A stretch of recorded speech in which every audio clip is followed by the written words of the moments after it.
Maka Al-Fakir berpikir, ya Rabb, ini mungkin barokah kami sering bertawassul kepada datuk-datuk beliau yang soleh. Kami sering bertawassul, kami menyusun, Al-Fakir menyusun Al-Maslak As-Safi fi Hizn Hasin Al-Raqi. Di situ ada tawassul jami'ah, mentawasuli datuk-datuk beliau, di antaranya Sahibul Maqam Al-Habib Abdullah bin Muhsin Al-Abbas dan para habaib-habaib lainnya, Sadatul Alawiyin. Barakah-barakah tawasul didekatkan sama para cucu-cucunya, para habaib, para kiai.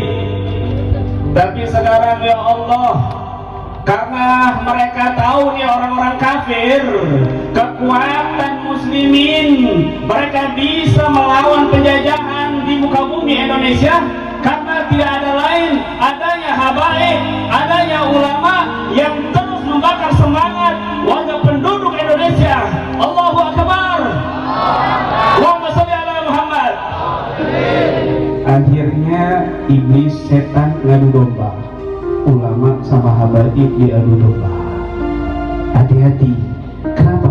Supaya ingin menjatuhkan, menjauhkan kekuatan umat Islam. Tidak ditinggalin, udah nggak sehat para ulama tadi. Para habaib, para kiai nggak mungkin dipisah-pisahkan. Mereka bersatu. Mereka bersatu. Karena zaman dulu sejarah di kitab Nasrul Islam fi Janub Syarqi Asia fi Janub Syarqi Afrika. Siapa orang yang menyebarkan Islam di Asia Tenggara dan Asia Afrika? Disebutkan di situ bahwasanya Orientalis Belanda, mereka ini bingung kenapa kok warga pribumi memiliki kekuatan semangat untuk melawan penjajahan Belanda. Ternyata di situ dipimpin oleh para habaib, para ulama, orang-orang Arab, al-Arabul Muslimun, al-Khadarimul Asyab, orang-orang Arab dari Hadramaut, dan mereka keturunan Nabi Muhammad SAW. Akhirnya di situ diantaranya tahun 1873 ada Al-Habib Abdurrahman bin Muhammad Az-Zahir di Aceh. Beliau membakar semangat warga penduduk Aceh untuk melawan Belanda saat itu. Menang. Maka orang Belanda bingung. Dia ngutus yang namanya Snockhorgen. Snockhorgen diutus menelitinya ada apa kekuatannya orang-orang Arab ini, kenapa setiap bulan haji ini orang Indonesia memiliki semangat yang luar biasa, ilmu yang luar biasa. Ini orang-orang Arab dari Hadramaut ngapain ini? Akhirnya di Snockhorgen ini diutus ke Mekah, ke Hadramaut, dan beberapa orientalis Belanda lainnya. Di situ dia tahu kekuatannya ternyata di sini. Para cucu Nabi. Makanya dia setelah diangkat jadi profesor di salah satu universitas di Leiden, dalam ceramahnya dia mengatakan tidak pernah ditemukan sejarah orang-orang Arab yang memiliki andil di Indonesia. Yang memiliki andil di Indonesia orang-orang Cina dan orang-orang India.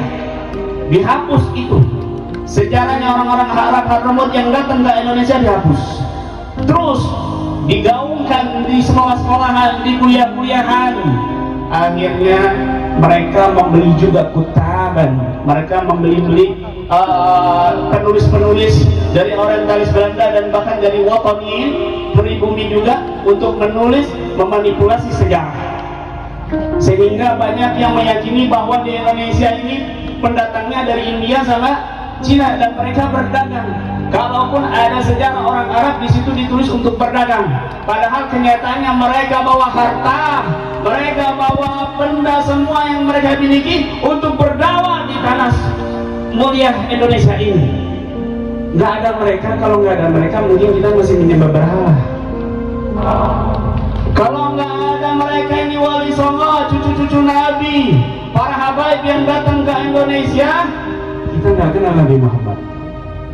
Kita nggak kenal Nabi Muhammad. Ya Rabb, sekarang mau pihak ketiga mau didomba nih, supaya kubu ini nggak cinta ulama, kubu ini nggak cinta habaib. akhirnya memang bisa dilumpuhkan Indonesia. Harus bersatu kita, jangan mudah diadu domba. Apalagi ada yang mengatakan Indonesia nggak ada Habibnya. Bohong, hati-hati ya, ini merendahkan Indonesia. Al-Habib Abdullah Al-Haddad dalam kitab Thayyibatul Mawad bisa disebutkan fi kalamul akabir min fawaid, beliau mengatakan bayakhul zaman min afadil bani alawi ima zahirun masyhur atau khamilun mastur hatta yajal Imam Mahdi fi akhir zaman atau kama qala. Tidak sepi zaman setiap masa terkecuali di situ ada orang-orang utamanya para wali dari Bani Alawi, baik itu yang tersohor ataupun yang tertutup sampai datangnya Imam Mahdi. Di setiap zaman di setempat mesti ada cucunya Nabi Muhammad SAW. Jadi jangan dengerin kalau ada orang yang bikin fitnah habaib nada Indonesia, jangan dengerin.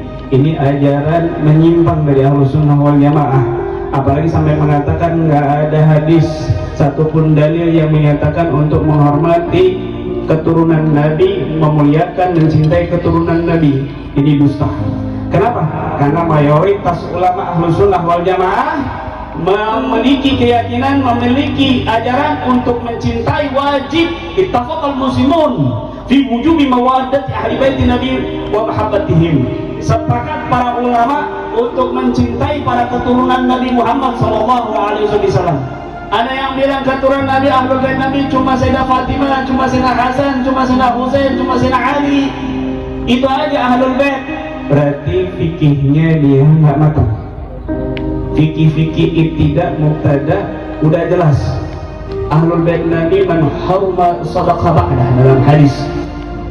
Ahlul Bait Nabi, kata Ahlul Nabi itu orang yang diharamkan sedekah, diharamkan zakat baginya setelah Nabi. Dan para ulama mengambil dari hadis-hadis yang sahih yang lainnya mengatakan siapa orang yang diharamkan zakat. Ashabu Syafi'iyah diantaranya Imam Nawawi mengatakan hum banu Hasyim wa banu Muttalib. Para keturunan dzurriyyah Nabi Muhammad SAW yang diharamkan zakat, mereka juga dikatakan Ahlul Bait Nabi. Ahlul Bait Nabi Muhammad SAW. Ya Rabb, yang kamu baca Ratibul Haddad, topiknya siapa pengarangnya? Al-Habib Abdullah Al-Haddad. Kamu berani ngomong Al-Habib Al-Haddad bukan Habib, keturunannya terputus, nasabnya terputus. Sintuk Durrah yang barusan kita baca, siapa pengarangnya? Al-Habib Ali Al-Habasyi. Kamu berani mengatakan Al-Habib Ali bukan Habib, nasabnya terputus, nggak jelas. Itu Al-Imam Ubaidillah Ibn Ilman Al-Muhajir ilallah. Ratibul Atas yang kita baca, ya Rabb, Al-Habib Umar bin Abdurrahman Al-Atas, berani kita bilang dia Habib palsu, dia imam palsu. Kemudian kitab Sunan Taufik Al-Imam Abdullah bin Husain bin Tahir yang qasidahnya udah seluruh Nusantara apal semuanya. Ya Arhamar Rahimin, Ya Arhamar Rahimin, Ya Arhamar Rahimin, Farid. Kalian baca semuanya itu turun-temurun datuk kalian sampai saat ini. Siapa pengarangnya qasidah tersebut? Al-Habib Abdullah bin Husain bin Tahir. Tuh kitab Musaidinnya yang dibaca tadi Al-Habib Allah As-Segar. Siapa pengarangnya? Al-Habib Abdullah Al-Haddad, yang kitabnya seluruh penjuru dunia, dari ujung dunia sampai ujung dunia, mengambil barakah manfaat dari karya-karya Al-Habib Abdullah Al-Haddad. Bahkan Al-Habib Abdullah Al-Haddad dalam bait Al-Ainiyahnya mengatakan tentang Al-Imam Ubaidillah wa Ahmad wa Abdullah wa Alwihim wa Basirihim wa Jadidihim ka mahma wa'id.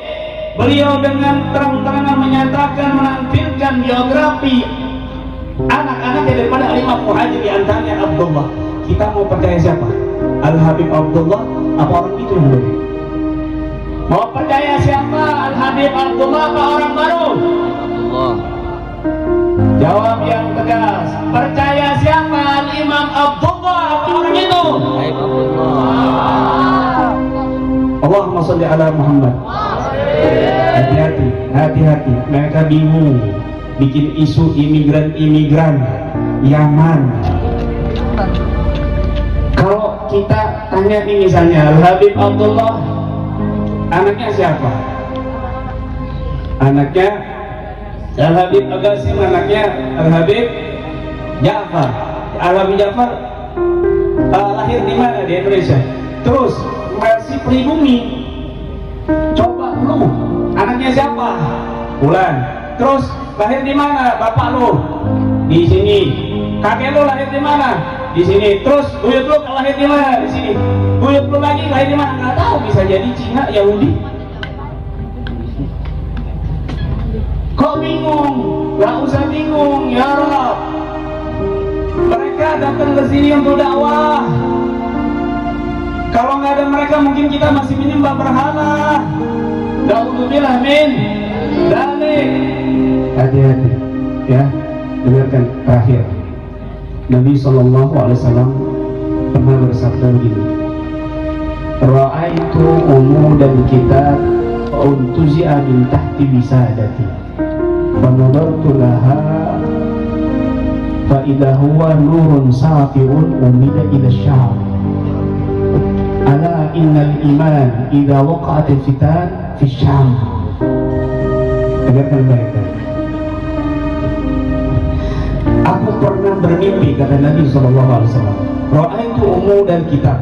Aku melihat tiang-tiang kitab, tiang-tiang lauhul mahfuz terbuka dari bawah bantalku.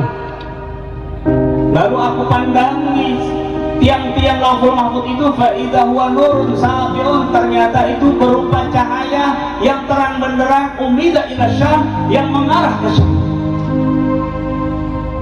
Maka Nabi bersabda, ala annal iman, ketahuilah sesungguhnya iman yang sejati, idza waqa'atil fitan, ketika terjadi fitnah-fitnah huru-hara, fi Syam, terletak di Syam. Syam itu Palestina, Lebanon, Suriah dan lain sebagainya. Itu Syam. Padahal di lain hadis Nabi mengatakan satakunu fitan fi Syam, al-huruf wal-huruf, atau kama qala. Banyak hadis-hadis yang menjelaskan bahwa terjadi fitnah-fitnah di negeri Syam, peperangan dan pengungsian.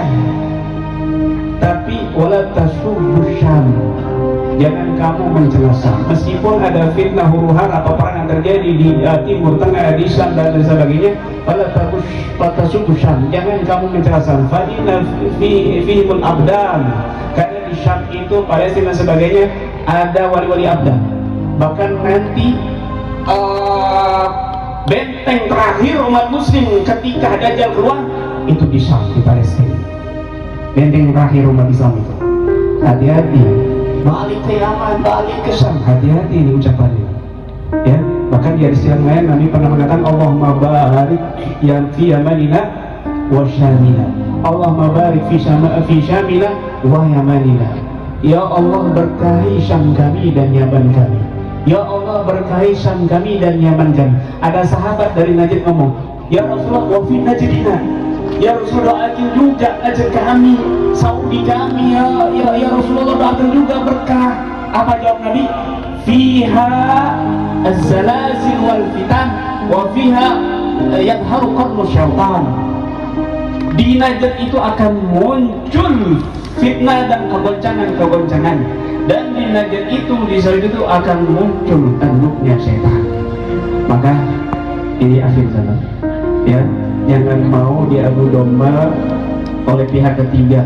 Jangan mencela kiai, jangan mencela ulama, jangan mencela, apalagi mencela habaib. Hati-hati ya. Ini luar biasa anugerah yang kayak gini ya Allah. Nangis rasanya saya duduk di samping mereka semua. Mudah-mudahan sebagaimana Allah kumpulkan kita duduk di sini, mudah-mudahan Allah kumpulkan kita bersama datuk beliau yang mulia Nabi Muhammad SAW. Ya Allah, sebagaimana kemudahkan langkah kami ya Allah menghadiri majlis mulia ini bersama para cucu Nabi Muhammad ya Allah, maka kumpulkan kami ya Allah bersama datuk mulia mereka Nabi Muhammad SAW. Izinkan kami ya Allah minum telaga Kausar dengan tangan Nabi Muhammad. barakah para walimu, barakah para cucumu yang kau sisakan untuk kami di negeri Indonesia ini ya Allah. Ya Rabb, muliakan mata kami untuk senantiasa memandang orang-orang soleh, para kekasihmu, para habaib, para kiai ya Rabb, agar kami bisa memandang wajah mulia Nabi Muhammad kelak di akhirat ya Rabbal Alamin. Allahumma jal jamana hadha jam'an marhuma wa tafarruqana min ba'di tafarruqan ma'zuma wa la tajal fina wa la mana syakiya wa la mahruman bi rahmatika ya arhamar rahimin ya arhamar rahimin. Demikian yang bisa saya sampaikan, kurang lebihnya mohon maaf. Ada minni wa minkum. Wassalamualaikum warahmatullahi wabarakatuh.